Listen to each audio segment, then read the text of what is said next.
মাংসটা ভিজিয়ে নিয়ে ধুয়ে নেবেন, তারপরে এলাচ দিবেন, লং দিবেন, দারচিনি, তেজপাতা এগুলো দিয়ে দিবেন। দেওয়ার পরে কিছু গোলমরিচ, 1 টেবিল চামচ লঙ্কার গুঁড়া, কিছু জিরা গুঁড়া, 1 টেবিল চামচ হলুদের গুঁড়া, দিলাম মিক্স মশলা, দিলাম কিছু ধনিয়ার গুঁড়া, তারপরে দিয়ে দিলাম আদা রসুন বাটা একসাথে মিক্স করে ব্লেন্ডার করে রেখেছিলাম সেগুলো। তারপরে দিয়ে দিলাম পেঁয়াজ কুচি।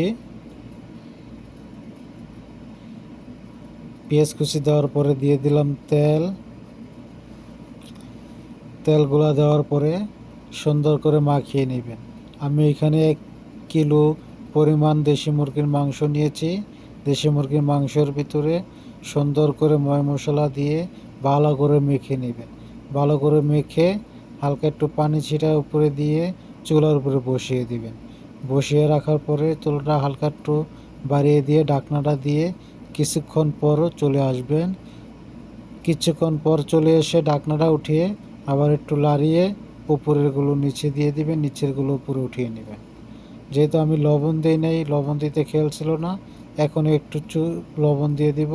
যতটুকু পরিমাণ আমার লবণ লাগে ততটুকু পরিমাণ। তো লবণটি দেওয়ার পরে ভালো করে আবার লবণটি মিশিয়ে নিলাম। মিশিয়ে নেওয়ার পরে আবার চুলাটা ঢেকে দিব। তো আপনাদের বলে দিচ্ছি বন্ধুরা, যদি আপনারা এরকম প্রবাস জীবনে এরকম 1 কিলো মাংস রেঁধে খাইতে চান অনেক স্বাদ করে, তাহলে অবশ্যই ভিডিওটা দেখবেন শেষ পর্যন্ত। তারপরে আবার কিছুক্ষণ পরে এসে ঢাকনাটা উঠিয়ে আবার কিছুক্ষণ লাড়াচাড়া দিয়ে আবার ঢেকে দিবেন।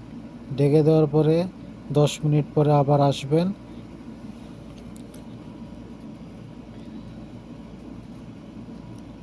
ঢেকে দেওয়া হলো, 10 মিনিট পরে আবার আসব।